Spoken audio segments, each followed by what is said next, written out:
લોક સાહિત્ય સૌર સંગીતને જય માતાજી, જય માતાજી, જય માતાજી, જય માતાજી।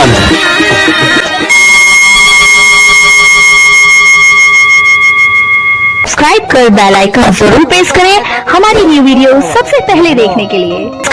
हमारी न्यू वीडियो सबसे पहले देखने के लिए।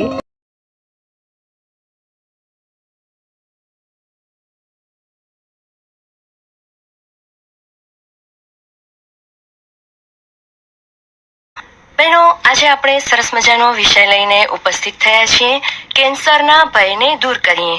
અને એના માટે આપણે આકાશવાણીના સ્ટુડિયોમાં આમંત્રણ આપ્યું છે નારાયણ મલ્ટી સ્પેશિયાલિટી હોસ્પિટલ અમદાવાદના સર્જન ડોક્ટર મનીષ સાધવાણી સાહેબને। ડોક્ટર સાધવાણી સાહેબ, આકાશવાણી ભુજમાં તમામ શ્રોતા બહેનો વતી આપનું સ્વાગત છે। શ્રોતા બહેનોને મારા વંદન અને ધન્યવાદ। સાહેબ, કેન્સર એટલે કેન્સર, આ ભયંકર રોગનો લોકોમાં એક એવો ભય હોય છે, તો આ રોગ શું છે? અને ખાસ કરીને જ્યારે કેન્સરનું પ્રમાણ બહેનોમાં વધુ જોવા મળતું હોય છે, તો અમારા બહેનોને કેન્સર રોગની માહિતી અને તેની જાગૃતિની વાત આજના સહિયાર કાર્યક્રમમાં કરીશું। તો ડોક્ટર સાહેબ, કેન્સર એટલે શું? કેન્સર, જેને આપણે કર્કરોગ પણ કહીએ છીએ, એને મેલિગ્નન્સી, નિયોપ્લાઝમ, અલગ અલગ નામોથી જાણવામાં આવે છે। કેન્સર બેઝિકલી સેલ એટલે કે શરીરમાં શોષ કણ જે હોય એની મલ્ટિપ્લિકેશનના કારણે થતા રોગ છે। કેન્સર બાયોલોજીમાં જે સેલ ડિવિઝન કે આપણા શરીરના સેલ્સ એકમાંથી બે, બેમાંથી ચાર જે બનતા હોય એ પ્રક્રિયા જો શરીરમાં કંટ્રોલ ન રહી શકે અને અનકન્ટ્રોલ્ડ ડિવિઝન થતું હોય કે આપણા કંટ્રોલમાં નથી અને એ પ્રક્રિયા ચાલુ રહે તો એક જગ્યાએ એ સેલ એટલા બધા ભેગા થઈ જાય કે ગાંઠના રૂપે દેખાતા હોય। આવું ગાંઠો બે પ્રકારની બની શકે, એક હોય બેનાઇન એટલે કે સાદી ગાંઠ અને બીજી હોય મેલિગ્નન્ટ એટલે કે ઝેરી આપણે કહેતા હોઈએ કે જે કેન્સરની ગાંઠ છે। આ બંને વચ્ચેના તફાવતો બી જાણવા જરૂરી છે। જે સાદી ગાંઠ હોય એની જગ્યાએ અમુક સમય માટે વધીને પછી રોકાઈ જતી હોય છે અને એ બીજે કશે ફેલાતી નથી, જ્યારે કે કેન્સરની કે મેલિગ્નન્ટ ગણાતી ગાંઠ એક જગ્યાએથી બીજી જગ્યાએ ફેલાઈ શકે, આખા શરીરમાં ફેલાઈ શકે। જ્યાં જ્યાં એ ગાંઠ જાય એ જગ્યાએ એ આખું કોતરી શકે, એ અંગ, એ હાડકું બધું ખરાબ કરી શકે છે। આ કારણોસર કેન્સર એ થોડું ભયજનક રોગ છે, પણ આજની સ્થિતિમાં કેન્સરને એક અન્ય રોગ, આટલા બધા રોગોમાંથી કોઈ એક બીજો રોગ છે એ ગણીને એની સારવાર કરવી જોઈએ। કેન્સર પણ સારવારથી મટી શકે છે અને સંપૂર્ણપણે આજે આપણી પોપ્યુલેશનમાં કેન્સર સર્વાઈવર કહેવામાં આવે છે કે જે કેન્સરમાંથી બહાર નીકળીને સામાન્ય રોજિંદુ જીવન એક નોર્મલ જીવન જીવી રહ્યા છે। સાહેબ, કેન્સર એક એવી બીમારી છે કે જેમાં જલ્દીથી કોઈ પ્રકારની પીડા નથી હોતી અને જેના કારણે કેન્સર થયું છે કે નહીં તેની ખબર જ નથી પડતી। અને એમાંય ખાસ કરીને ગૃહિણીઓ કે જેઓ પોતાના સાંસારિક કામોમાં વ્યસ્ત હોય છે, સંતાનોનો ઉછેર કરે છે, તેની સંભાળ રાખે છે, વડીલોની સેવા કરતી હોય છે, એવા કામોમાં વ્યસ્ત રહેતી હોય છે, ત્યારે કોઈ નાની એવી ગાંઠ દેખાય ને તો પણ તે એને નજરઅંદાજ કરે છે। ક્યારેક કેન્સરની ગાંઠમાં પીડા પણ નથી હોતી અને જો હોય ને તો પણ એ આળસને લીધે એ પીડા સહન પણ કરે છે। અને અમુક એવા અંગોમાં ગાંઠ થાય, શરમને લીધે, આળસને લીધે આ વાતને છુપાવે છે અને જેના લીધે ઘણીવાર મોડું થતું હોય છે। અને જ્યારે કેન્સર લાસ્ટ સ્ટેજમાં પહોંચી જાય છે તો આ રોગની જાણકારી કેમ મેળવવી અને આ લક્ષણ કેન્સરના છે કે નહીં એ ખાસ કરીને અમારી બહેનોને માહિતી આપશો? બહેનો માટે ગણીએ તો સ્તન કેન્સર, ગર્ભાશયનું કેન્સર, ગર્ભાશયના મુખનું કેન્સર અને આપણે ઓવરી એટલે અંડકોષનું કેન્સર, આ મુખ્યત્વે બહેનોમાં જ જોતા કેન્સરો છે અને એનું પ્રમાણ ભારત વર્ષમાં બહુ વધારે છે। તો એના લક્ષણોની વાત કરીએ તો સ્તનમાં કોઈ બી નાની મોટી ગાંઠ હોવી, એ ગાંઠમાં દુખાવો હોય કે ન હોય, કોઈ ગાંઠ આપણને ફીલ થતી હોય કે આપણને બી સ્તનમાં ગાંઠ લાગતી હોય તો એની તપાસ કરાવવી જોઈએ। ગર્ભાશયનું કેન્સરમાં લોહી પડવું એટલે સામાન્ય રીતે જે આપણને દર માસિકમાં લોહી પડતું હોય એના સિવાય ક્યારે લોહી પડવું કે માસિકનો સમય વધી જવો કે પેરીમેનોપોઝલ, જ્યારે 40 થી 45 વર્ષની ઉંમરે જ્યારે માસિક બંધ થવાનું છે અને એ સમયે આપણું ઇરેગ્યુલર થઈ જતું હોય બ્લીડિંગ પીરિયડ, એને આપણે ઇગ્નોર કરતા હોઈએ કે મેનોપોઝલ પીરિયડ છે, આ સમયે આવું થતું જ હોય છે, પણ ક્યારેક બી આવું કંઈ લાગે તો એની તપાસ કરાવવી જોઈએ. માસિક રસ્તે દુર્ગંધ આવી, સફેદ પાણી પડવું, એની માટે બી જરૂર તપાસ કરાવવી જોઈએ. એક ઓવેરિયન કેન્સર એવું છે કે જેના લક્ષણો બહુ સૂક્ષ્મ છે કે નોર્મલ સિમ્ટમ્સ ગણીને આપણે ઇગ્નોર કરતા હોઈએ, જેમ કે બ્લોટિંગ એટલે ખાધું ન પચવું, ઉલટી ઉપકા આવવા, પેટમાં થોડો સામાન્ય દુખાવો રહેવો. આવા લક્ષણોમાં બહેનો સામાન્ય રીતે પોતે બી ધ્યાનમાં નથી લેતી તો બીજાને કહેવાની તો દૂરની વાત છે, જી, જી. પણ આવા કોઈ પણ લક્ષણોને આપણે રેગ્યુલર ચેક કરતા રહીએ તો વહેલી તકે આપણને કેન્સરનો રોગ ખબર પડી શકે છે.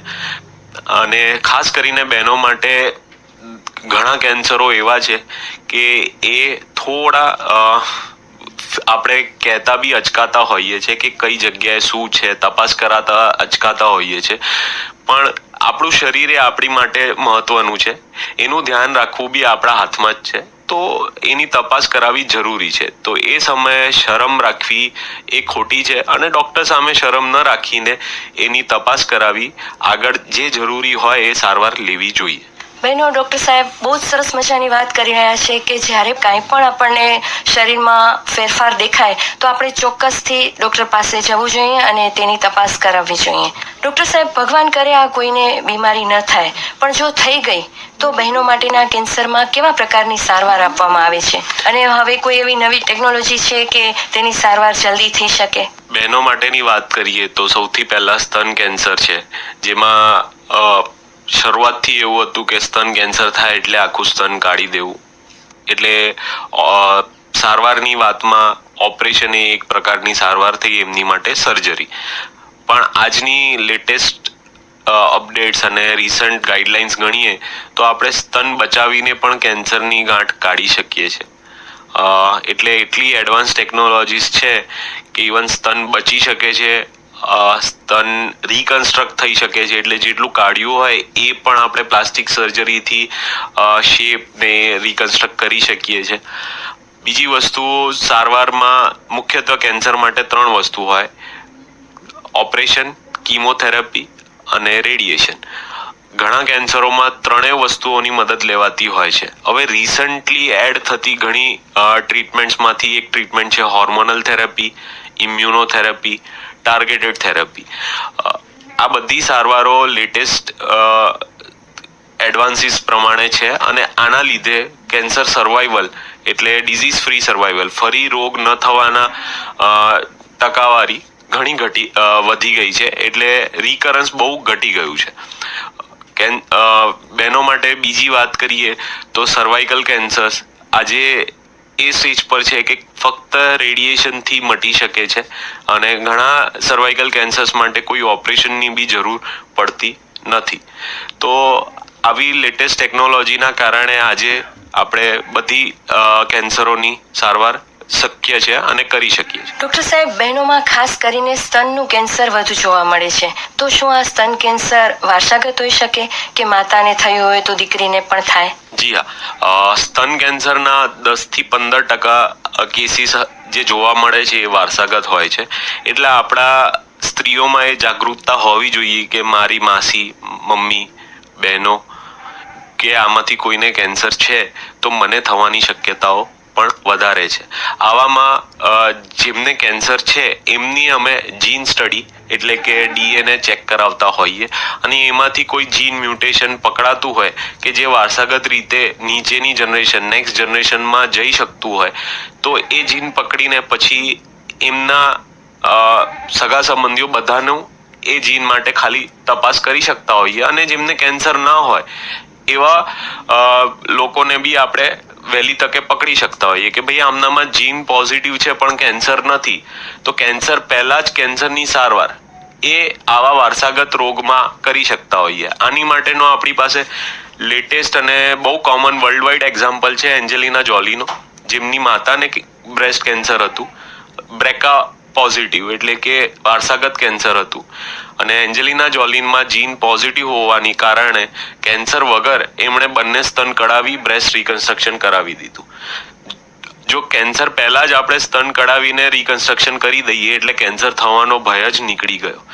આ જ રીતે ઘણા વારસાગત કેન્સરોમાં આપણે કોઈ ના કોઈ ટ્રીટમેન્ટ, અમુક જગ્યાએ સર્જરી છે, અમુક જગ્યાએ અમુક દવાઓ ચાલુ કરી શકીએ છીએ અને કંઈ નહીં તો આપણે રેગ્યુલર ઇન્ટરવલ પર તપાસ કરાવી શકીએ છીએ કે જે સ્તન કેન્સર થવાના જો વારસાગત રીતે આપણામાં ચાન્સીસ વધારે હોય તો આપણે વર્ષેથી લઈને 6 મહિને મેમોગ્રાફી કરાવીએ. અમુકમાં જો મોટા આંતરડાનું કેન્સર થવાના ચાન્સીસ વધારે હોય તો રેગ્યુલરલી આપણે દૂરબીન તપાસ કરાવીએ. આ વારસાગત કેન્સરો પણ આપણે મટાડી શકીએ છીએ અને પ્રોપર સારવાર આપી શકીએ. ડોક્ટર સાહેબ, સ્તન કેન્સરની વાત કરીએ તો એમાં કોઈ ઉંમર બાદ ખરી કે પરણેલી સ્ત્રીઓને થાય કે કુંવારી સ્ત્રીઓને કેન્સરની સંભાવના વધુ હોય? સ્તન કેન્સર એ આજની તારીખે અમારા માટે સૌથી વધારે સ્ટડીડ, એટલે છેલ્લા 35-40 વર્ષનો મોટો ડેટા છે. એના પરથી એક જાણવા જેવી વસ્તુ એ કે સ્તન કેન્સરનો કારણ અને એનો વધવું એ હોર્મોનલ ડિપેન્ડન્ટ ઘણું હોય છે. એટલે એક ઇસ્ટ્રોજન વિન્ડો, જે બહેનોમાં હોર્મોન સિક્રેટ થતું ઇસ્ટ્રોજન, એની વિન્ડો પ્રમાણે એના ચાન્સીસ ગણાતા હોય છે. જેમ કે કુંવારી સ્ત્રીઓ, એટલે જે પરણે નહીં અને છોકરાઓ ન થાય, જેમને છોકરાઓ નથી, જેમણે બ્રેસ્ટફીડ નથી કરાયું, આવા બધામાં જે મેન્સીસ રેગ્યુલર જ રહેતા હોય એટલે ઇસ્ટ્રોજન બંધ થાય.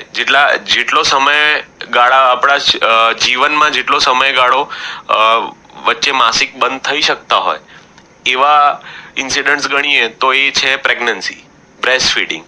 જો આવા ઇન્સિડન્સીસ આપણા જીવનમાં ઓછા રહે કે ન રહે તો આપણા બ્રેસ્ટ કેન્સરના ચાન્સીસ વધી જાય.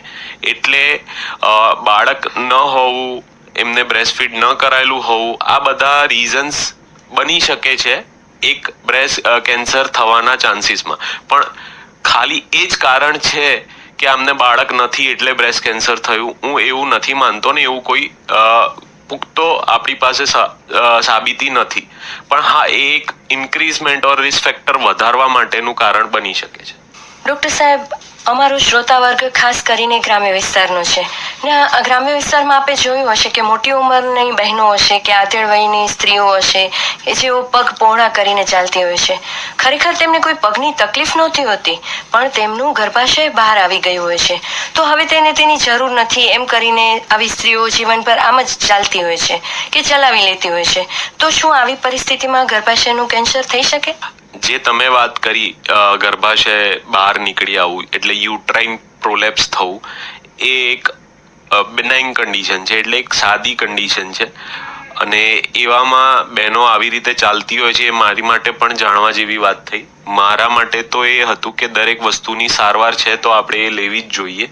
આવામાં નોર્મલ પેસરી એટલે કે ખાલી ઓપરેશન વગરની સારવારો પણ ઉપલબ્ધ છે અને બહુ વધારે એડવાન્સ હોય તો કદાચ ઓપરેશન બી કરવું પડી શકે અને એવામાં ઓપરેશનમાં ગર્ભાશય કાઢ્યા વગર પણ ટ્રીટ થઈ શકે. પણ આના લીધે કરીને કેન્સર થતું હોય એવું અમારી કોઈ સ્ટડીમાં જોવા મળ્યું નથી. પણ હું એક વસ્તુ અહીંયા ધ્યાન દોરીશ કે જો આ એક કોમન પ્રેક્ટિસ હોય એક કમ્યુનિટીમાં કે ભાઈ આવી રીતે ગર્ભાશય બહાર આવી જતું હોય તો એને આપણે ઇગ્નોર કરીએ, એને આપણે કંઈ સારવાર ન લઈએ ને ચલાવતા રહીએ, તો અમુક લોકોને ગર્ભાશય બહાર ના આવતું હોય અને ગર્ભાશયનું કેન્સર હોય પણ એને એવી રીતે જ ગણતા હોય કે આ તો બહાર આવી ગયું છે ને ચાલશે. તો આવામાં આપણે જે કેન્સરના દર્દીઓ છે એ સારવાર વગર જ રહી જશે અને એમનામાં કેન્સર વધતું જશે. તો જેથી કરીને મારી નમ્ર વિનંતી છે કે દરેક જણે કોઈ પણ રોગ હોય એની સારવાર અચૂક લેવી, જેથી કરીને એ રોગનું માંથી ઘણા લોકોને જો કેન્સર હોય તો એ બી ખબર પડી શકે. બહેનો, ડોક્ટર સાહેબે બહુ સરસ મજાની જાણકારી આપી કે જ્યારે પણ આવું કાંઈ પણ તમને લાગે તો તમે ઇગ્નોર ન કરો, પણ તરત જ ડોક્ટરી તપાસ કરાવો. ડોક્ટર સાહેબ, કેન્સર ડિટેક્ટ થયા પછી જે માનસિક પરિસ્થિતિ થાય છે કે હાય મને કેન્સર થયું, હવે હું શું કરીશ, કેન્સર એટલે બસ પૂરું, હવે મારા પરિવારનું શું થશે, મારું શું થશે. અને એમાં જ્યારે ખાસ કરીને સ્ત્રીઓને જ્યારે કેન્સર થાય છે ત્યારે તેમનું સૌંદર્ય, જે વાળ છે એ વાળ ખરી જાય છે, અને કુદરતી સૌંદર્ય છીનવાઈ જાય છે, ત્યારે જે માનસિક તાણ અનુભવે છે, એ પીડા અનુભવે છે સ્ત્રી, ત્યારે એમણે શું કરવું જોઈએ? સૌ પ્રથમ તો કેન્સર થવું એટલે એ અંત નથી, પણ એક નવી શરૂઆત છે. એ ગણીને આપણે ચાલીએ તો આપણી હિંમત બંધાયેલી રહે. અને મેં જેટલા દર્દીઓ જોયે છે એમાંથી સેમ સારવાર લીધા પછી પણ જેમની હિંમત સારી હોય છે એમનામાં રિઝલ્ટ સારા હોય છે. તો આપણે મન મક્કમ રાખીએ, એ રીતે બધી સારવાર લઈએ તો આપણને રિઝલ્ટ સારો મળશે. હવે વાત રહી બહેનોમાં થતા હેર લોસની, કે એમના વાળ ખરી જાય છે, નીકળી જાય છે, તો ઘણી ટ્રીટમેન્ટ્સમાં, કીમોથેરાપીઝમાં હેર લોસ થાય છે અને એ આપણે ટાળી નથી શકતા.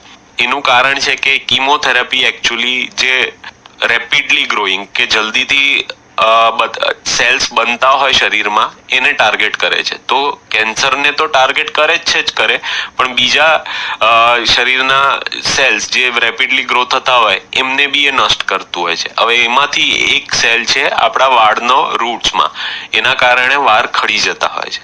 તો જો આપણે ટ્રીટમેન્ટ લઈ રહ્યા છીએ અને કીમોથેરાપી લઈ રહ્યા છીએ, તો એમાંની અમુક કીમોથેરાપીમાં વાળ ઉતરવાના છે અચોક્કસ છે. એની માટે એક્સટેન્સિવ સ્ટડી થયેલી છે. અને આજની તારીખે અમુક એડવાન્સીસની હું વાત કરું તો કુલન્ટ કેપ્સ આવે છે, કે જે કીમોથેરાપી દરમિયાન એક ટોપી જેવું મશીન હોય છે જે આપણા મગજને ઠંડક પહોંચાડે છે. તો જો કીમોથેરાપી દરમિયાન ત્યાં મગજ ઠંડક પહોંચતું હોય અને ઠંડુ રહે તો ત્યાં સર્ક્યુલેશન ઘટી જતું હોય અને કીમોથેરાપી ત્યાં ઓછી જતી હોય. આ કારણોસર ત્યાં કીમોથેરાપી ઓછી જવાના કારણે વાળ પર અસર ઓછી થાય અને વાળ ઉતરવાના ઓછા રહે. પણ આ બધી લેટેસ્ટ ટેકનોલોજી હજુ એટલી વિકસિત નથી થયેલી. હું શ્રોતાગણોને વિનંતી કરીશ કે વાળ ખરી જાય છે એને બહુ વધારે ગણવાની જરૂર નથી, પણ કારણ કે એ જશે અને પાછા પણ એટલી જ ઝડપી આવી જશે. એટલે આપણી માટે કોઈ અંત નથી. મારા ઘણા પેશન્ટો વીક સાથે, સ્માઇલ સાથે આવે છે. ઘણા પેશન્ટોને વીક નથી ફાવતી તો એ સ્કાર્ફ યુઝ કરે છે, અને ઘણા પેશન્ટો એમના વાળ ખરી ગયા છે એને બોલ્ડલી, એટલે કોઈ કવર વગર બી આવે છે, એમને એનો કોઈ જ વાંધો નથી. તો આપણને જે રીતે ફાવતું હોય એના વિગનો પણ ઓપ્શન છે, સ્કાર્ફ કે ટોપીનો પણ ઓપ્શન છે, અને અમુક લોકો એટલા કોન્ફિડન્ટ હોય ને એટલા માનવા રેડી હોય તો એ ખુલ્લું બી રાખતા હોય છે. અને લેટેસ્ટ ટેકનોલોજીસની વાત કરી એ પ્રમાણે આપણે ઘણી દવાઓ પણ છે અને આ કુલન્ટ થેરાપી પણ છે, એની પણ આપણે મદદ લઈ શકતા હોઈએ છીએ. એટલે ટૂંકમાં જે પણ થાય છે એ પરિસ્થિતિનો સ્વીકાર કરી લેવો જોઈએ અને કેન્સર કઈ રીતે દૂર થાય એના માટે આગળ વધવું જોઈએ. ડોક્ટર સાહેબ, prevention is better than cure. Cancer થવાના કારણોને કઈ રીતે ટાળી શકાય? કે આપણી રોજબરોજની જીવનશૈલી છે, કે આપણી ખાવા પીવાની જે આદતો છે, એમાં શું ધ્યાન રાખવું જોઈએ કે આ ભયંકર રોગને નાથી શકાય? તમે બહુ સરસ વાત કીધી કે prevention is better than cure. તો કેન્સરના પ્રિવેન્શન્સની વાત કરીએ તો કેન્સર થવાના કારણોને આપણે લિસ્ટ કરીએ, એ બધાને કાર્સિનોજન્સ કહેવાય. કે અમુક કેમિકલો છે, અમુક આપણી જીવનશૈલીઓ છે, અમુક આપણા વ્યસનો છે જેના કારણે કેન્સર થતા હોય. આજની તારીખે હું કહું તો આપણી દુનિયા એટલી વિકસિત થઈ છે, એટલું મોડર્નાઇઝેશન થયું છે, એટલી ઇન્ડસ્ટ્રીયલાઇઝેશન થયું છે, જેના કારણે આપણે કાર્સિનોજન્સ, જે કેન્સર કરી શકતા હોય એવા કેમિકલોથી ઘેરાયેલા છીએ. અમુક કારણો આપણે ટાળી શકીએ એવી સ્થિતિમાં નથી, પણ જે આપણા હાથમાં છે, જેમ કે વ્યસન, કોઈ પણ પ્રકારનું તમાકુનું સેવન. અને મને આશ્ચર્ય થાય છે કે ગ્રામીણ વિસ્તારમાં ઘણી બહેનોમાં પણ તમાકુનું સેવનનું પ્રમાણ વધારે છે. તો એ તમાકુનું સેવન બંધ રાખવું જોઈએ. એલ્કોહોલ એટલે શરાબનું સેવન પણ બંધ. એટલે કોઈ પણ પ્રકારની આપણી વ્યસન એ આપણી માટે કેન્સરનું કારણ બની શકે છે. આપણો ખોરાક પ્રોસેસ્ડ ફૂડ છે, સેચ્યુરેટેડ ફેટ છે, એટલે મીટ, આ બધી વસ્તુઓ વેસ્ટર્ન કલ્ચરમાં વધારે છે, ઇન્ડિયામાં એટલું નથી. પણ ધીરે ધીરે જે જંક ફૂડ કલ્ચર આવી રહ્યો છે એના કારણે આ પ્રોસેસ્ડ ફૂડ એક કારણ બની શકે છે કેન્સરનું. એ જ રીતે જો આપણે ચેન્જ કરીને ડાયટમાં ફળ ફ્રૂટનું પ્રમાણ વધારીએ, જેમાં જે એન્ટીઓક્સિડન્ટ્સથી ભરપૂર છે, તો એ કેન્સર સામે આપણે સારી રીતે લડી શકતા હોઈએ છીએ. જોડે જોડે લાઇફસ્ટાઇલ ચેન્જીસમાં ડેલી એક્સરસાઇઝીસ બહેનો માટે ખાસ છે. ઓબેસિટી બહેનોમાં એક કારણ છે બ્રેસ્ટ કેન્સરનું. તો જો આપણે વજન કંટ્રોલમાં રાખીએ, ડેલી એક્સરસાઇઝીસ કરીએ, આ લાઇફસ્ટાઇલ મોડિફિકેશનના લીધે પણ આપણે કેન્સરથી દૂર જઈ શકીએ છીએ અને કેન્સરથી બચી શકીએ છીએ. સેમ આ વસ્તુ થઈ પ્રિવેન્શનની કે જેના કારણે કેન્સર ન થાય. આમાંનું એક પ્રિવેન્શનનો બહેનો માટેનો ખાસ હું વાત કરીશ ગર્ભાશયના મુખની કેન્સરની, જે 10 વર્ષ પહેલા ભારત વર્ષમાં સૌથી કોમન ગણાતું કેન્સર હતું. આજે ધીરે ધીરે ઘટી રહ્યું છે અને એમાં મદદરૂપ થઈ રહી છે વેક્સિન. તમને જાણીને આશ્ચર્ય થશે કે કેન્સર માટે વેક્સિન છે. અમુક લોકોએ વાંચેલું હોય તો એમને એવું લાગે કે ભાઈ વેક્સિન લઈ લો, કેન્સર નહીં થાય. ના, એવું નથી. પણ એક પ્રકારનું કેન્સર નહીં થાય, એ છે ગર્ભાશયના મુખનું કેન્સર, જે HPV વાયરસના લીધે થતું હોય છે.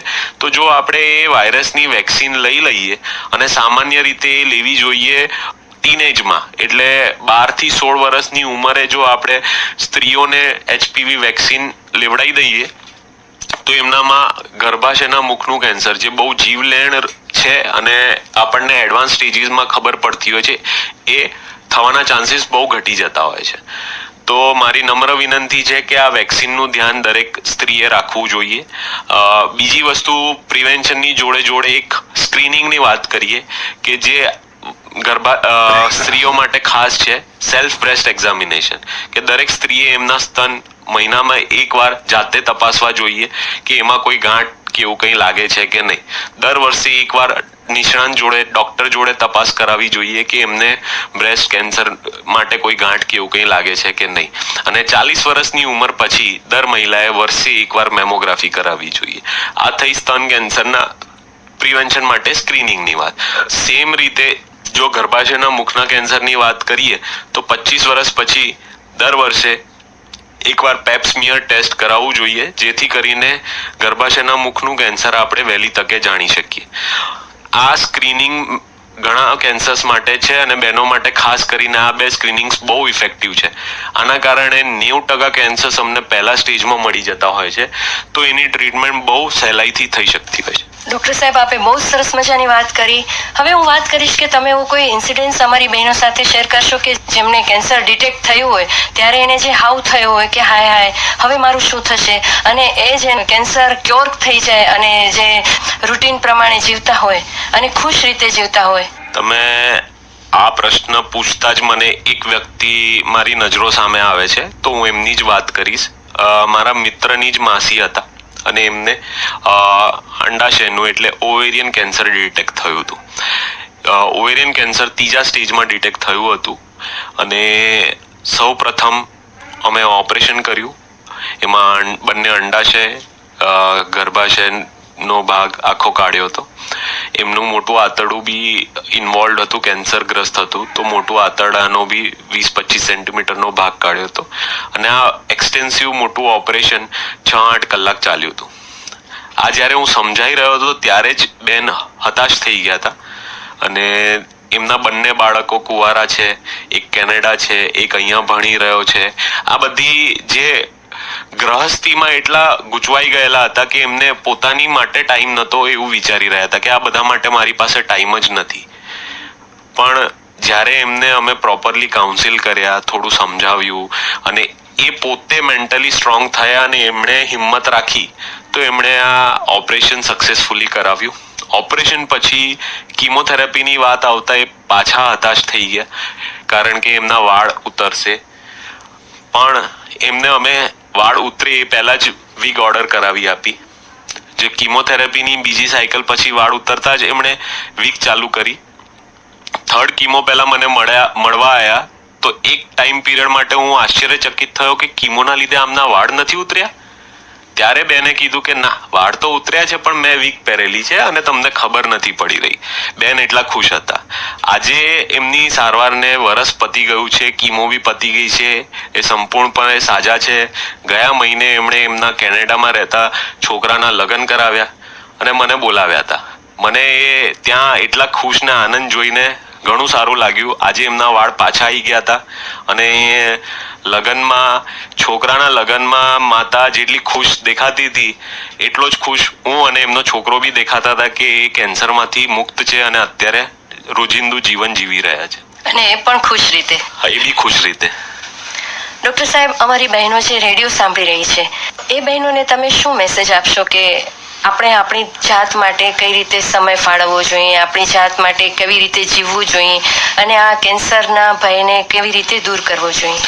કેન્સરના ભયને દૂર કરવાની વાત છે તો હું એક સંદેશ આપતો હોઉં છું કે આપણે પ્રિવેન્શન માટેના જે મેજર્સ કીધા છે એ ધ્યાન રાખવા જોઈએ અને સ્ક્રીનિંગ માટે ધ્યાન રાખવું જોઈએ. બહેનો માટે ખાસ એક વેક્સિનનો વિકલ્પ છે તો એ વેક્સિન પણ અચૂક લેવી જોઈએ.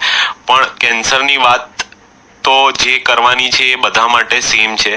બહેનો માટે ખાસ હું એ વાત કરીશ કે એમણે કોઈ પણ લક્ષણને નકારવો ન જોઈએ અને એમણે પોતાની માટે શરીર માટે ટાઈમ કાઢીને એની તપાસ કરાવવી જોઈએ. આ તપાસ ન કરાવવાના બહેનોમાં બે મુખ્ય કારણો જે મેં જોવા મળતા હોય છે. એક, એમની પાસે સમય નથી અને એમને એવું લાગે છે કે ઘરના ખર્ચાઓમાં હું આ ખર્ચાઓ વધારી રહી છું. તો આ કારણો નથી કે તમે તમારા શરીરની, તમારી આપની સારવાર કે તમારા આપની કાળજી ન લો.